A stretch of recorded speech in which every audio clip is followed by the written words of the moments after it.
तो स्टार्टअप के पहले एपिसोड की स्टार्ट होती है कुछ मैजिकल शेप से जो स्काई पे बन रहे हैं और लोग उसकी रिकॉर्डिंग कर रहे हैं। फिर एक कंपनी का लोगो बनता है जिसका नाम है सैंडबॉक्स। कहानी आगे बढ़ती है और दिखाया जाता है एक लड़के को जो है हेंजी प्योंग।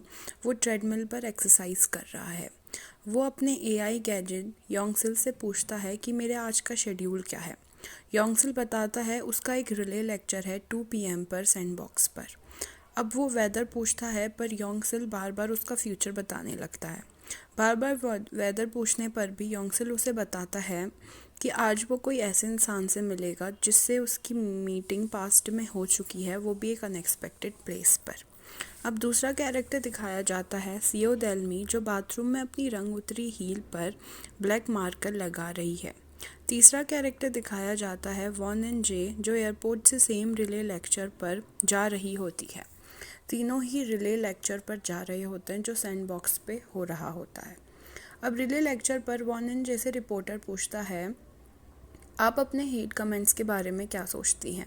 तब वॉन एंड जे हंसकर बोलती है, आई थिंक मैं ज़्यादा जीऊँगी क्योंकि बहुत लोग मुझे हेट करते हैं। अब रिपोर्टर पूछता है, लोग बोलते हैं आपकी सक्सेस केवल आपके रिच फादर की वजह से है और आपने सैंडबॉक्स में स्टार्ट नहीं किया इसलिए आपका कोई मान्य नहीं है। इसमें वॉन एंड जे मिस यून से पूछती है कि सैंडबॉक्स नाम क्यों दिया गया है। मिस यून जवाब देती है, प्लेग्राउंड में खेलते वक्त सैंड रखी जाती है ताकि बच्चे जब गिरें तो उन्हें चोट ना लगे। सैंडबॉक्स कंपनी भी यही करती है। जब कोई नया बिजनेस पर्सन गिरता है उस वक्त सैंडबॉक्स उसे संभालती है। वॉन एंड जे बोलती है, अगर मेरे जैसी अमीर बाप की लड़की भी सैंडबॉक्स पे स्टार्ट करती तो वो बहुत शेमलेस होता। अब जब दूसरा रिपोर्टर सवाल पूछने वाला होता है तभी सीओ डेलमी उसके हाथ से माइक छीन लेती है और वॉन एंड जे से पूछती है कि मैं देख सकती हूँ आपने अपनी लाइफ में बहुत स्मार्ट डिसीजंस लिए हैं, पर क्या आप कोई डिसीजन रिग्रेट करती हैं? और वो वॉन एंड जे की बजाय उसे सीओ एन जे बोलती है। वॉन एंड जे उसके जवाब में बोलती है, ऑफ कोर्स किया है क्योंकि मैं भी एक इंसान हूँ, पर वो डिसीजन जल्दबाजी का था और मेरा नाम वॉन एंड जे है ना कि सीओ एन जे। अब कहानी 15 साल पीछे जाती है जहाँ एक फैमिली दिखाई जाती है, माँ बाप और दो बेटियाँ हैं सीओ डेलमी और सीओ एन जे। ये दोनों में से एक जो कि है सीओ डेलमी अपने माँ बाप को लड़ाई करते हुए देखती है और देखती है कि उनकी माँ बोल रही है कि मैं तुम्हें बिज़नेस स्टार्ट नहीं करने दूँगी। वहीं पापा बोल रहे हैं मुझे जॉब छोड़ के बिज़नेस स्टार्ट करना है। वाइफ इसमें बोलती है कि अगर तुम्हें बिज़नेस स्टार्ट करना है तो तुम्हें मुझे डिवोर्स देना पड़ेगा। अब दोनों बहनें दादी के पास जाती हैं जो कि एक हॉट डॉग शॉप चलाती हैं। इन तीनों को ही एक लड़का दूर से देख रहा है जो कि है हेंजी प्योंग। ग्रैंड माँ के पूछने पर कि तुम क्या लोगे, हेंजी प्योंग वहाँ से भाग जाता है। अब सीओ एन जे अपने पापा को ऑफिस जाते हुए देखती है और सीओ डेलमी से बोलती है, चलो हम अपने पापा को ऑफिस में फ़ॉलो करते हैं। ऑफिस तक फॉलो करने पर दोनों को पता चलता है उनके डैड को उनका बॉस जलील कर सबके सामने मार रहा है। वो दोनों बहुत रोती हैं और घर जाकर अपनी माँ को इसके बारे में बताती हैं और बोलती हैं हमें पापा को बिज़नेस में सपोर्ट करना चाहिए। इसके जवाब पर उसकी माँ बोलती है, फिर तुम्हारे खर्चे कौन उठाएगा अगर तुम्हारे पापा का बिज़नेस नहीं चला तो। इतने में उनका हस्बैंड आ जाता है और उसने सब सुन लिया होता है। वो बोलता है आई एम सॉरी और हमें डिवोर्स ले लेना चाहिए।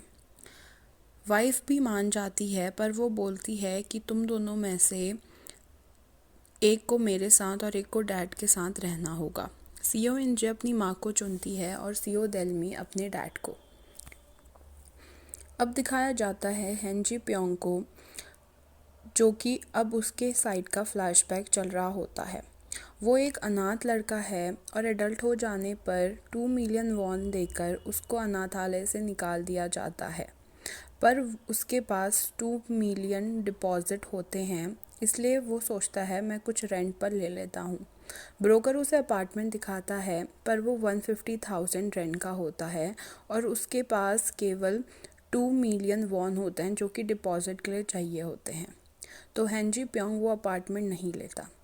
इतने पर ब्रोकर को हेंजी प्योंग के पास एक पोस्टर दिखता है जिस पे लिखा होता है कि वो वर्चुअल इन्वेस्टमेंट कंपटीशन में फर्स्ट प्राइज़ लाया है और उसके पास 100 मिलियन वॉन भी हैं, पर वो साइबर मनी होती है जो कि वो कहीं यूज़ नहीं कर सकता। इतने पर ब्रोकर बोलता है अगर तुम अच्छा इन्वेस्टमेंट करो तो तुम अच्छे खासे रियल पैसे कमा सकते हो। इसमें हेंजी प्योंग बोलता है मेरा कोई अकाउंट भी नहीं है। ब्रोकर बोलता है तुम्हें अपने माँ बाप की ज़रूरत पड़ेगी एक अकाउंट बनाने के लिए, और फिर वो कहता है अरे सॉरी मैं भूल गया तुम तो अनाथ हो। हेंजी प्योंग वहाँ से चला जाता है। अब धीरे धीरे रात हो जाती है और अंधेरा भी होने लग जाता है। इतने में सीओ डेलमी की ग्रैंड माँ हेंजी प्योंग को दिखती है। वो बोलती है वो जो बर्ड हाउस दिख रहा है मैं उसमें अपनी शॉप की चाबियाँ रख दूँगी, तुम आज वहीं सो जाना। पहले तो वो हिचकिचाता है पर फिर वो रहने के लिए रेडी हो जाता है। वो वहीं हॉट डॉग खाकर सो जाता है। दूसरी सुबह ग्रैंड माँ को अचानक ख्याल आता है कि कहीं उस लड़के ने मेरे पैसे तो नहीं चुरा लिए। वो भागते हुए शॉप पहुँचती है और पैसों को देखती है, पर पैसों के बॉक्स में थैंकफुली सारे पैसे होते। हेंजी प्योंग बोलता है मुझे पैसे चुराने का मन तो किया पर मैंने चुराया नहीं, और आपको इस पैसों को बैंक में डिपॉजिट कर देना चाहिए। वो ग्रैंड माँ के साथ बैंक जाता है और उनके नाम पर अकाउंट खुलवा लेता है। ग्रैंड माँ अकाउंट की डिटेल्स के पेपर हेंजी प्योंग को ही संभालने को दे देती है। वो अब इन्वेस्टमेंट्स की बुक्स और लैपटॉप खरीदता है अपने 2 मिलियन वॉन पैसों से और एक इन्वेस्टमेंट साइट के ज़रिए इन्वेस्ट करने लग जाता है। वहीं दूसरी तरफ डेलमी अपनी ग्रैंडमा को अपने माँ बाप के अलग होने की बात बताती है और बहुत रोती है। ग्रैंडमा को बुरा लगता है और वो हेंजी प्योंग को डेलमी को लेटर लिखने को बोलती है कि अभी डेलमी के पास कोई दोस्त नहीं है, अगर उसे कोई दोस्त मिला तो उसे अच्छा लगेगा। दोनों नाम सोचने लगते हैं कि जो डेलमी को लेटर लिख रहा है उसका नाम क्या रखा जाए। तभी वो न्यूज़पेपर में एक आर्टिकल देखते हैं जिसमें एक बच्चे ने मैथ्स ओलंपियाड में फर्स्ट प्लेस हासिल किया है। उसका नाम है नामदो सन। अब जब ये लेटर डेलमी को मिलता है वो अपने पापा को बताती है कि मुझे लव लेटर मिला है। वो लेटर पढ़ती है और उस लेटर पर लिखा होता है कि मेरे पास भी एक डॉग था, पर जब वो मेरे पास था मैंने उसे फॉर ग्रांटेड लिया और अब उसके जाने पर मैं दुखी हूँ, पर मैं इस पल को गंवाना नहीं चाहता और खुश रहना चाहता हूँ। थैंक यू डेलमी मुझे खुशी और एक्साइटमेंट देने के लिए लाइफ में। डेलमी को उसकी बात अपनी ज़िंदगी से मिलती जुलती लगती है और उसको बहुत अच्छा लगता है। अब डेलमी अपनी बहन इंजे से रोज़ मिलती है, टाइम स्पेंड करती है और हेंजी प्योंग जो कि नामदो सन के नाम पर उसे लेटर लिख रहा है उसे लेटर भी लिखती है और वो बहुत खुश होती है। एक दिन जब वो अपनी बहन इंजे से मिल रही होती है, इंजे उसे बताती है कि उसकी माँ ने दूसरी शादी कर ली है और वो जल्द ही यूएस शिफ्ट होने वाले हैं। इस पर दालमी को बहुत बुरा लगता है और वो बोलती है कि तुमने माँ को नहीं रोका।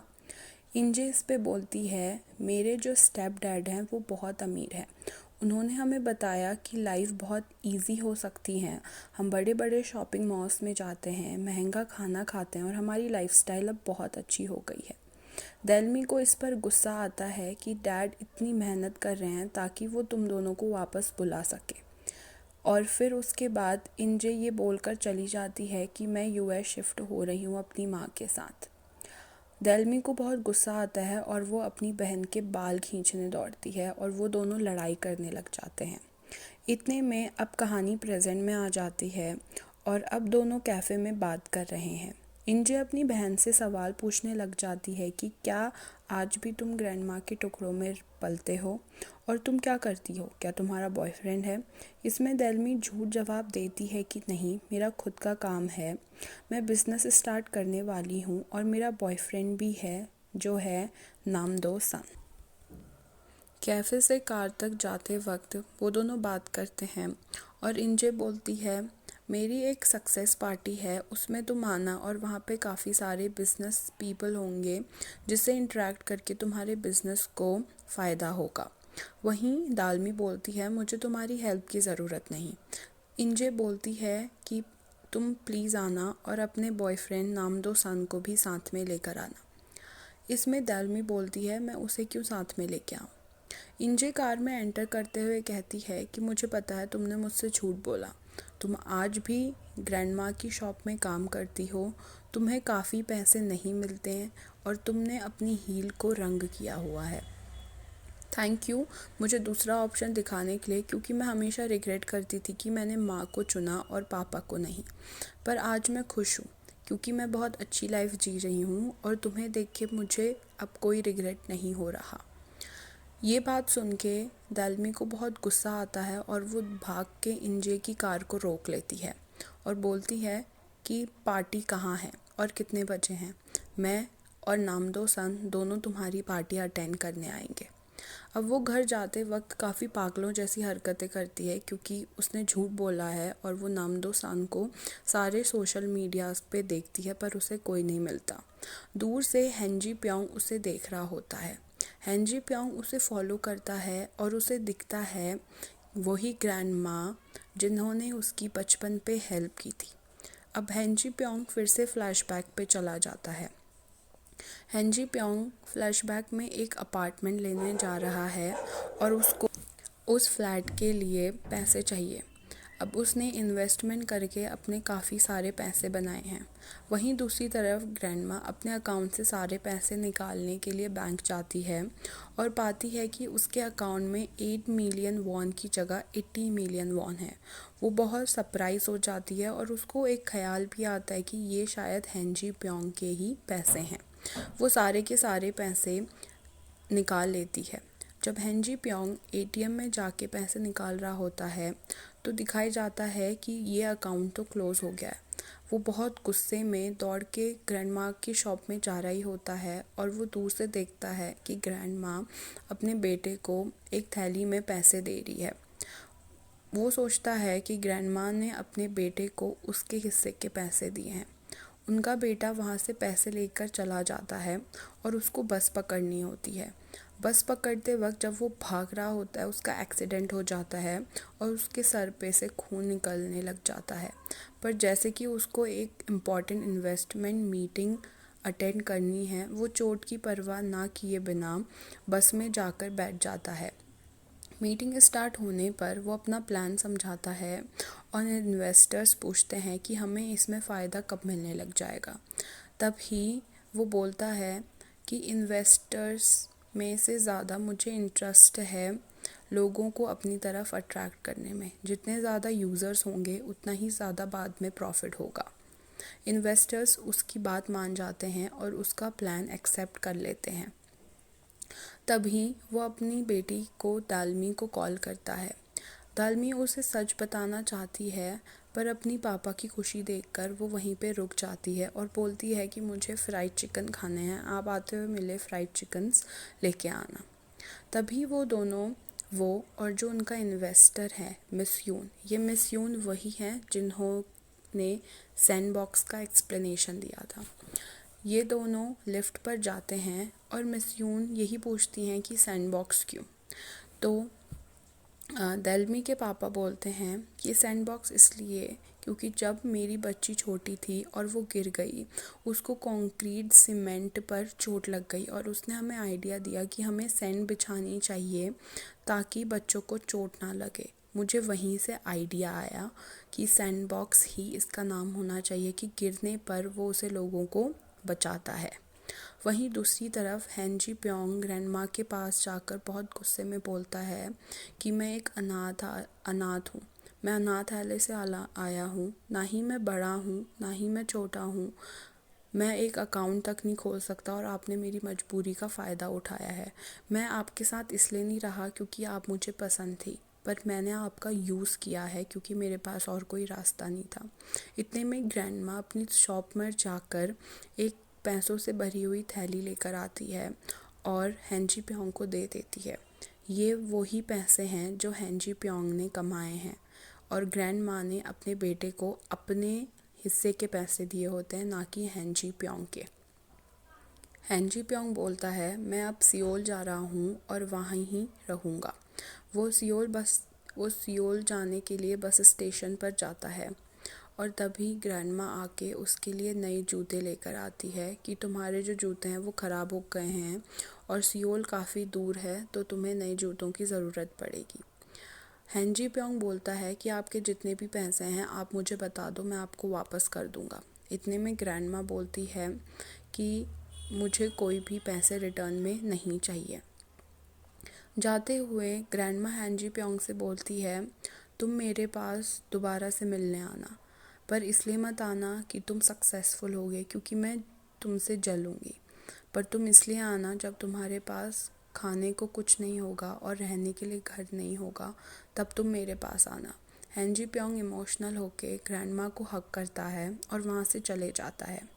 वहीं दूसरी तरफ डेलमी के पापा के हाथ कांपने लग जाते हैं और एक आदमी जब उन्हें हेल्प करता है तो वो सोचता है कि डेलमी के पापा ड्रंक है, पर वो ड्रंक नहीं होते हैं। डेलमी के पापा के हाथ बहुत कांपने लग जाते हैं और उनके हाथ से चिकन विंग्स छूट जाते हैं। सब लोग बस से उतर जाते हैं पर डेलमी के पापा वहीं रुक जाते हैं। इतने में डेलमी फ्लैशबैक पे ही बोलती है कि मैंने अपनी लाइफ की सबसे इम्पॉर्टेंट चीज़ खो दी है, और इससे पता चलता है कि उनके पापा की डेथ हो चुकी है। वहीं इन जे और उनकी माँ फ्लाइट में बैठकर यूएस जाने को तैयार होते हैं। अब कहानी प्रेजेंट में आती है और डेलमी नामदो सन को लेटर लिखती है कि मुझे तुम्हारी ज़रूरत है और तुम्हें मेरे लिए एक बार प्लीज़ आना होगा। दूसरी तरफ हैन जी प्योंग ग्रैंडमा से मिलता है और ग्रैंडमा बहुत चिंता में पूछती है कि तुम ठीक हो, तुम्हारे पास रहने के लिए जगह तो है ना। हैन जी प्योंग बोलता है, हाँ मैं बहुत ठीक हूँ और मैंने आपको बहुत मिस किया है, और दोनों एक दूसरे को हग कर लेते हैं। वहीं दूसरी जगह अब दिखाया जाता है, एक रूम है जहाँ पे 3 लोग हैं। उनमें से एक लड़का कंप्यूटर पे कुछ कर रहा है और वो एक फेस रिकग्निशन ऐप बना रहा है। साथ ही साथ उसके वॉल पे दिखता है वही सेम पोस्टर जो कि न्यूज़पेपर पे ओलंपियाड में फर्स्ट प्लेस आने वाले को मिला होता है। इसका मतलब ये ही नामदो सान है। इतने में एपिसोड का एंड हो जाता है और अब दूसरे एपिसोड पे पता चलेगा कि आगे क्या हुआ।